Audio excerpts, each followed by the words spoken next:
আজকের গল্প হাসিব আর নীলার শেষ পর্ব। গল্প কাকে বলে শুনুন। দর্শক, গল্পটি ভালো লাগলে লাইক কমেন্ট করতে ভুলবেন না। আর নতুন নতুন গল্প পেতে চ্যানেলটি সাবস্ক্রাইব করে পাশে থাকবেন। তাহলে গল্পটি বাকি অংশ শুরু করা যাক। হাসিব খেয়াল করলো একজন লোক তাকে দেখে দৌড়াচ্ছে। হাসিবও লোকটার পিছু পিছু দৌড় দিল এবং তাকে থামতে বলল। হাসিবের কণ্ঠস্বর শুনে লোকটা দাঁড়িয়ে গেল, কিন্তু যথেষ্ট দূরত্ব রেখে। হাসিবকে জিজ্ঞেস করলো, আপনি কি ভূত? হাসিব তো এত কিছুর মধ্যে হেসে উঠল।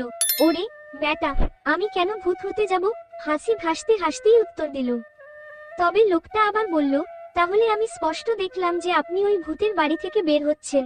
তার চোখে মুখে শঙ্কা ও ভয়ের ছাপ স্পষ্ট ছিল।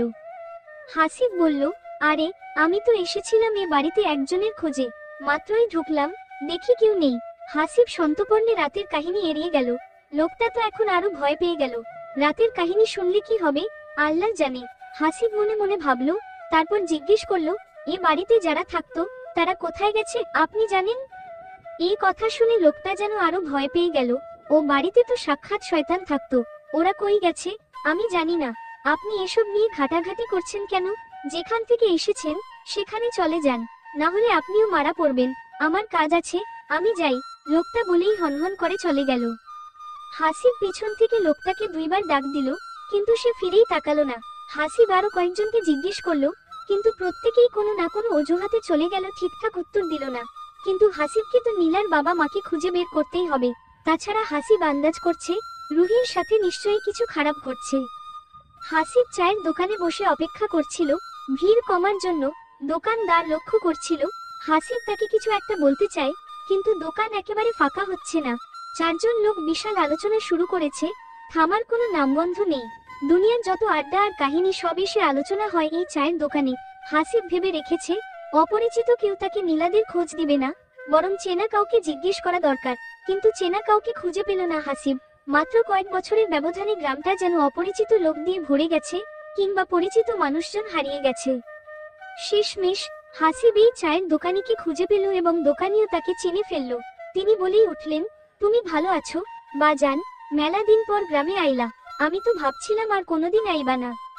দুপুর শেষ হয়ে প্রায় বিকেল গড়িয়ে এলো। হাসিব এবার দোকান ফাঁকা পেয়ে নীলাদের কথা জিজ্ঞেস করলো। নীলার কথা শুনেই দোকানদারের হাসিমুখ মলিন হয়ে গেল। কি আর কমু বাজান, তুমি তো সবই জানতা। নীলার বাপে একটা শয়তান আছিল, কালো জাদু করত আর শয়তানের উপাসনা করত। শেষমেশ এত ভয়ঙ্কর হয়ে উঠল যে গ্রামের বাচ্চাদেরও ধরে নিয়ে গিয়ে বলি দিত শয়তানের উদ্দেশ্যে। শুধু তাই না, নিজের ছোট মেয়ে শিলুরেও তো বলি দিচ্ছে রাক্ষসটা। মানুষজন যখন এই কথা জানতে পারলো, তখন নীলার বাপ ওই জায়গা ছেড়ে পালিয়ে গেল। কোথায় গেছে আপনি জানেন? হাসিব জানতে চাইল। হ্যাঁ বাজান, জানি। নীলার বাপকে একদিন জঙ্গলের মধ্যে দেখে পেছনে পেছনে গেছিলাম। মেলা দূর বাবা। আচ্ছা, নীলার বাবাকে কোন দিক দিয়ে যেতে দেখেছেন বলেন? তুমি যাইবা বাবা, আমি বাধা দিমু না, তবে সাবধান। হাসিব রাস্তা দেখে নিয়ে রওনা হয়। ততক্ষণে সূর্যের আলো প্রায় পড়ে গেছে। গভীর জঙ্গলের দুর্গম পথ, বড় বড় গাছের মধ্যে দিয়ে হাসিব হাঁটছে। আবছা অন্ধকার আর ঝিঝি পোকার শব্দ। মোবাইলটা বের করে দেখে চার্জ খুব অল্প, আর নেটওয়ার্কও নেই। হাসিব বেশ কিছু দূর যাওয়ার পর একটা গাছের নিচে বসে পড়ে পকেট থেকে ছোট টর্চটা বের করে একবার জ্বালিয়ে আবার বন্ধ করে দেয়। এত দ্রুত চার্জ শেষ হয়ে যাবে না তো? হাসিবের ভয়ানক ক্লান্ত লাগছে। সে গাছের সাথে হেলান দিয়ে ঘুমিয়ে পড়ে। আপনাকে এখানে আসতে নিষেধ করেছিলাম না? তারপরও আপনি কেন এসেছেন? হাসিবের সামনে দাঁড়িয়ে রুহি কথাগুলো বলছে। রুহির চোখগুলো অত্যধিক লাল, যেন রাগ ফুলকি হয়ে ঠিকরে বের হতে চাইছে। রুহি হাওয়ায় ভাসছে, লাল রঙের জামা পরনে, লম্বা চুলগুলো হাওয়ায় উড়ছে। হাসিব এতক্ষণ পরে খেয়াল করলো রুহি এক পায়ে দাঁড়িয়ে আছে একটা উঁচু পাহাড়ের চূড়ায়। জায়গাটা এত সংকীর্ণ যে আরেকটা পা রাখার জায়গা নেই। সে নিচের দিকে তাকিয়ে দেখে সমুদ্র। এখানে পড়লে মৃত্যু নিশ্চিত। রুহি আবারও বলে, বলুন আপনি ফিরে যাবেন, তাহলে আপনার কোনো ক্ষতি হবে না। না, আমি সামনেই এগিয়ে যাব, হাসিব দৃঢ় কণ্ঠে জবাব দিল। এত কিউরিওসিটি ভালো না। রুহি হাসিবকে একটা ধাক্কা দিল। এই সময়ই তার ঘুমটা ভেঙে গেল। সে একটা জঙ্গলের মাঝে গাছের নিচে শুয়ে আছে। চারদিকে প্রচন্ড অন্ধকার, নিজের হাতটাও পর্যন্ত দেখা যায় না। নিশ্চয়ই এখন গভীর রাত। এত রাতে এই গহীন জঙ্গলে হাসিব একা ভাবতেই তার ভয় লাগছে। সাইকোলজি স্টুডেন্ট হওয়াতে সে অনেক জায়গায় ঘুরেছে, কিন্তু এত রহস্যময় কোনো ঘটনাই ঘটেনি। হাসিব প্যারানরমাল কিছুতে কখনোই পুরোপুরি বিশ্বাস করে না। স্বপ্নটা তাহলে কিসের ইঙ্গিত দিচ্ছিল? তা সে স্পষ্টভাবে বুঝতে পারে, তবে সে এই রহস্য বের করেই ছাড়বে। সকালবেলা রুহিকে ডাকতে এসে রিমি দেখে রুহি বিছানায় নেই। ওয়াশরুম, অন্যান্য রুম ও ছাদ চেক করেও রুহিকে পায় না রিমি। আবিদ তখনও ঘুমিয়ে আছে। রিমি আবিদকে ধাক্কা দিয়ে ঘুম থেকে ওঠায়। এই রুহিকে কোথাও দেখছো না? কোথায় গেল মেয়েটা? রিমি কান্না শুরু করে দেয়। আবিদ চোখ কচলাতে কচলাতে বলে, আছে কোথাও, ছাদে হাঁটতে গেছে বোধহয়। আরে না, আমি সব জায়গায় খুঁজেছি, কোথায় গেল আমার মেয়ে? রিমি কান্নার মধ্যে বলে। আবিদ এবার উঠে বসে। রুহি না বলে কোথাও যায় না, এমনকি বাসার ছাদেও না। তাহলে ও কোথায় গেল? আবিদ কাছে কয়েকজন আত্মীয়কে কল করে জানতে পারে রুহি তাদের বাসায় যায়নি। আবিদ পুলিশে ফোন করে আসে, কিন্তু সম্ভাব্য কোনো জায়গায় রুহিকে পাওয়া যায় না। আলোর ছটা চোখে পড়ায় হাসিবের ঘুম ভেঙে গেল। বেশ বেলা হয়ে গেছে। ঘন জঙ্গলের মাঝে তেমন আলোর দেখা নেই, কিন্তু কিছু কিছু জায়গায় পাতার ফাঁকফোকর দিয়ে তির্যকভাবে আলো এসে ঢুকেছে। আলোর তীব্রতা অনুযায়ী হাসিব বুঝল সকালের পরও অনেকটা সময় পেরিয়ে গেছে। হাসিব সাথে আনা ড্রাই ফ্রুট ও পানি খেয়ে নিয়ে আবার হাঁটা শুরু করলো। শুকনো ডালপালা হাসিবের পায়ের নিচে পড়ে আর মটমট করে ভাঙছে, আর তার শব্দে সে মাঝে মাঝে চমকে উঠছে। ওর মনে হচ্ছে কেউ যেন ওর পিছু নিয়েছে, তাই একটু পর পর পিছন ফিরে তাকাচ্ছে। একটু পর নিজেই বুঝলো এই গহীন জঙ্গলে কি ওর পিছু নেবে। হাসিব সারাদিনই হাঁটতে থাকে। হাঁটতে হাঁটতে একেবারে জঙ্গলের শেষ মাথায় চলে আসে। তখন প্রায় সন্ধ্যা হয়ে এসেছে। সামনে একটা ছোট নদী। এবার নদীটা পার হতে হবে। নদীর ওপাশে একটা কুটির। কুটিরের সামনে বোধহয় মোমবাতি বা কুপি বাতির মতো কিছু একটা জ্বলছে, আবার আগুনও হতে পারে। দূর থেকে আলোর একটা ক্ষীণ রেখা দেখা যাচ্ছে। হাসিব ভাবছে, ওখানে যখন আলো জ্বলছে নিশ্চয়ই ওখানে কেউ থাকে। হয়তো নীলার বাবা মা থাকতে পারে। এখানে বসে তারা নিশ্চিন্তভাবে নিজেদের কাজ চালাতে পারবে। হাসিব ভেবে নিল সন্ধ্যার পরে সে নদীটা পার হবে। নদীর ওপারে ঘাটের পাশে একটা নৌকা বাঁধা। সবটুকু আধার যখন নেমে এলো, হাসিব এবার নদীটা পাড়ি দেওয়ার জন্য প্রস্তুত হলো। এতক্ষণে নিজের জন্য একটা ভেলা বানিয়ে নিয়েছে। হাসিব স্রোতের দিকে ভেলাটা ভগিয়ে নিল, যার ফলে তির্যকভাবে গিয়েও বাড়িটা ছাড়িয়ে আরো অনেকটা দূরে গিয়ে নদীর ওই পাড়ে উঠে পড়ল। বেশ খানিকটা ভিজে গেছে। বাঁশের ভেলাটা ভগিয়ে দিল স্রোতের সাথে। এরকম অচেনা অজানা একটা জায়গায় সে একা, তবুও যতটা ভয় লাগার কথা তার অর্ধেকও লাগছে না। হাসিব আন্দাজ করে সেই কুটিরটার দিকে হাঁটা শুরু করলো।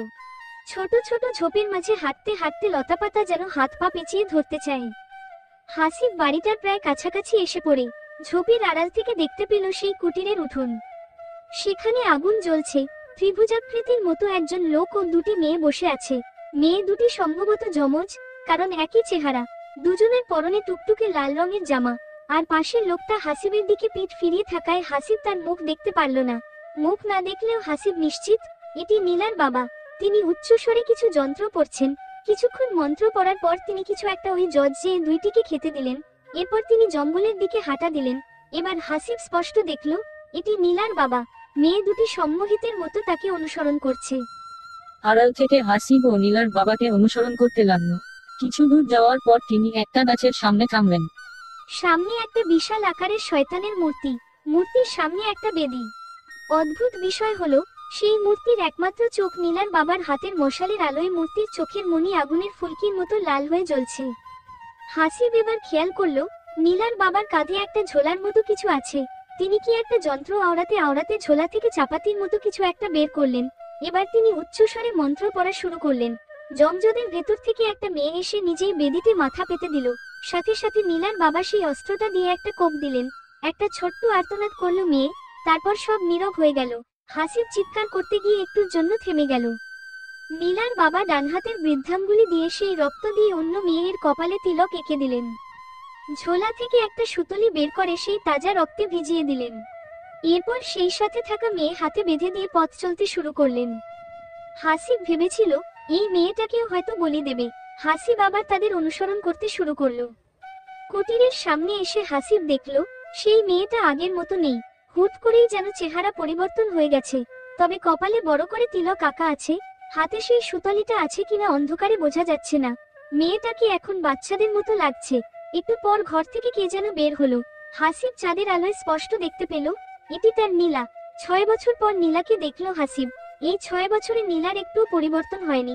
সেই আগের মতোই সুন্দর, শুধু আগের মতো চঞ্চলতাটা নেই। নেই হলুদ ঠোঁটে হাসি। নীলা রোবটের মতো ছেটে ছেটে তাদের কাছে এসে দাঁড়ালো। এরপর নিচু হয়ে বসে সেই বাচ্চা মেয়েটাকে কোলের মধ্যে টেনে নিল। একটু পর সেই ঘর থেকে রুহি বের হয়ে এলো। নীলার কোলের মধ্যে থেকে বাচ্চা মেয়েটা মাথা বের করলো। অদ্ভুত বিষয় হচ্ছে, মেয়েটাকে এখন ঠিক রুহির মতো লাগছে, যেন যমজ রুহি। হাসিবের শিরদাঁড়ায় একটা ঠান্ডা পানির স্রোত নেমে গেল। একটা মেয়ের এত পরিবর্তন এত দ্রুত কিভাবে সম্ভব, সেই ব্যাখ্যা হাসিবের মাথায় কিছুতেই আসলো না। তার চোখের সামনে দিয়ে নীলার বাবা, রুহি আর সেই মেয়েটা ঘরের ভিতর ঢুকে গেল। রুহি এখানে কিভাবে এলো এত দূরে একা একা? সবকিছু হাসিবের কাছে কেমন তালগোল পাকিয়ে যাচ্ছে। হাসিব একটু দূরে গিয়ে একটা মোটা গাছের সাথে হেলান দিয়ে বসলো। চাঁদের আবছা আলোয় বনের ভিতরে একটা মায়াময় পরিবেশ তৈরি হয়েছে। হাসিব সবকিছুর হিসেব মেলাতে চাইছে, তবে সে বুঝতে পারছে না এখন ঠিক কি করা উচিত। পিঠে কারো হাতের স্পর্শ পেল। চমকে পিছনে তাকাতেই দেখতে পেল নীলা দাঁড়িয়ে আছে, নিষ্প্রাণ মুখে, ঘোর লাগা দৃষ্টি নিয়ে। হাসিব এক দৃষ্টিতে নীলার চোখের পানে তাকিয়ে আছে। চেষ্টা করেও মুখ দিয়ে কোনো কথা বের করতে পারছে না।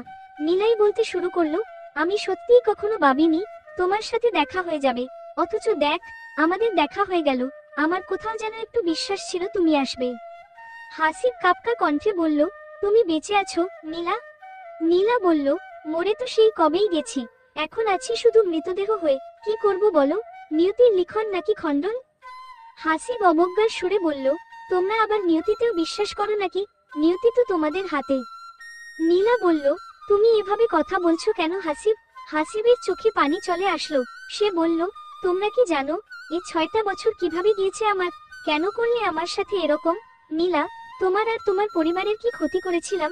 তোমাকে তো আমি সত্যিই ভালোবেসেছিলাম নীলা, কেন আমার জীবনটা এভাবে এলোমেলো করে দিলে? তোমার কি একবার জানতেও ইচ্ছে হয়নি আমি কেমন আছি? নীলা স্নিগ্ধ হাসি দিয়ে বলল, বেঁচে থাকলে তোমার খবর নিতাম আমি।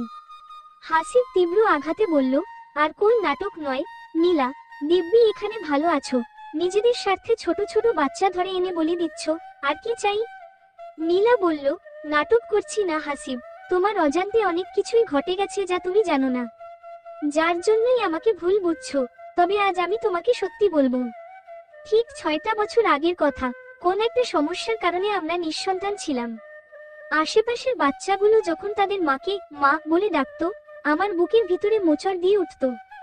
আর যখন তুমি সেদিকে ছলছল চোখে তাকিয়ে আমাকে সান্ত্বনা দিতে, তখন ভিতরটা পড়ে উঠত। তাই তোমাকে না জানিয়ে শুধু একটা সন্তানের আশায় আমি ব্ল্যাক ম্যাজিক শুরু করি।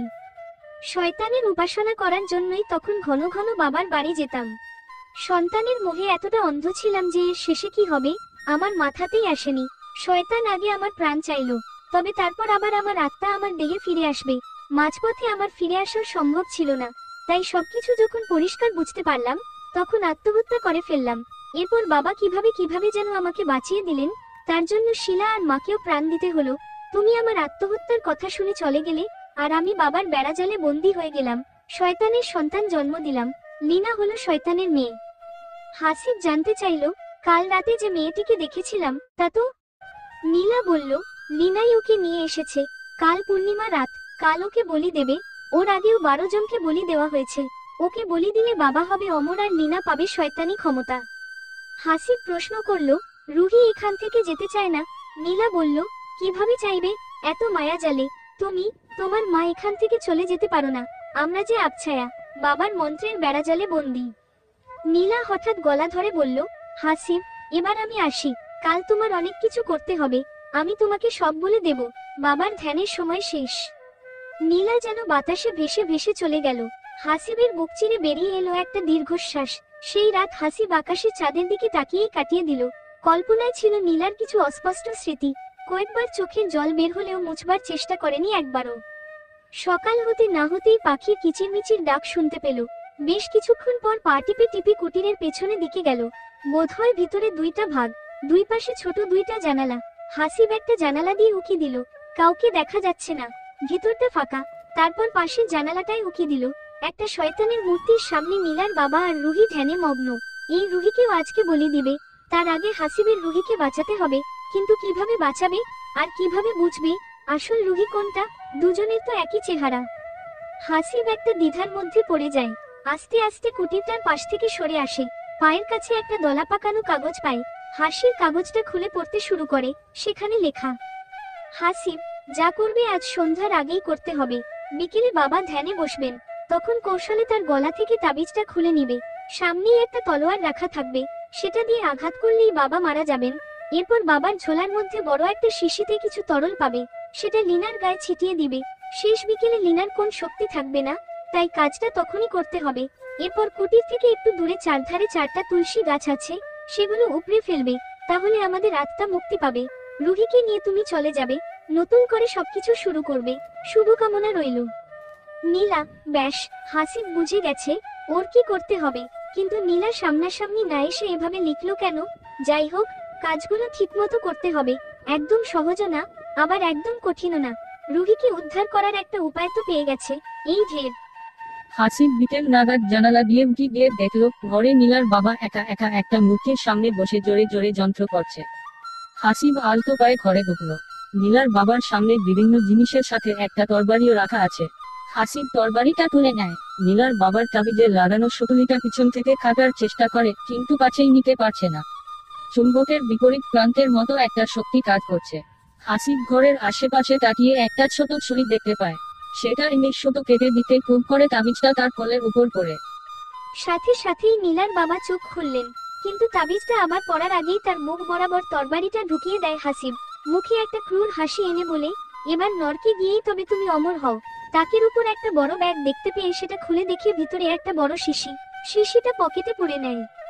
এবার পাশের কামরাটা এসে দেখে লিনা আর রুহিও ধ্যানে মগ্ন। কিন্তু কোনটা লিনা, ভালোভাবে দুজনের দিকে তাকায়। কপালে তিলকের হালকা চিহ্ন দেখেই বুঝে যায় কোনটা লিনা। তরলের শিশিটা খুলে পুরোটাই লিনার মাথায় ঢেলে দেয়। লিনার বিকট চিৎকারে রুহি এক দৌড়েই হাসিবের কাছে এসে দাঁড়ায়। লিনার দেহ ক্রমশ ধূসর আর বিকৃত হতে থাকে। কুড়িঘরটাও ধসে পড়ে। হাসিব রুহিকে নিয়ে বাইরে আসে। কুড়িঘরটায় আগুন জ্বলে ওঠে, সেই সাথে গোঙানির শব্দ। রুহি ভয় পেয়ে হাসিবের শার্টের কোণা শক্ত করে ধরে দাঁড়িয়ে থাকে। হাসিব যেন সেই আগুনের ভিতর স্পষ্ট দেখতে পায় নীলাকে। বুকের পাশে চিনচিনিয়ে একটা ব্যথা ওঠে। চারদিক খুঁজে 4টা তুলসী গাছ তুলে নদীতে ফেলে দেয়। কুলে রাখা ছোট নৌকাটার সাহায্যে নদী পার হয়। রুহির মুখে একটাই প্রশ্ন, আমি এখানে কিভাবে এলাম? নদী পার হতে হতেই রাতের আধার নেমে আসে। হাসিব অন্ধকারেও রুহির হাত ধরে হাঁটতে থাকে। রুহিকে বাঁচানোর জন্য ভালো লাগা আর নীলাকে হারানোর জন্য খারাপ লাগা, এই দুইয়ে মিলে তার অনুভূতি শূন্য। গ্রামটাতে পৌঁছতে পৌঁছতে দুপুর। হাসিব প্রথমেই চায়ের দোকানির সাথে দেখা করে। তিনি হাসিবকে দেখে প্রচুর খুশি হন। সেখান থেকে বিদায় নিয়ে বাড়ির উদ্দেশ্যে পা বাড়ায়। বাসে উঠে আবিদকে ফোনে জানিয়ে দিল যে রুহি তার সাথে নিরাপদেই আছে আর রুহিকে নিয়ে সে আসছে। বাস চলছে শহরের দিক। রুহি ঘুমের মাঝে মাথাটা হাসিবের বুকে এলিয়ে দিয়েছে।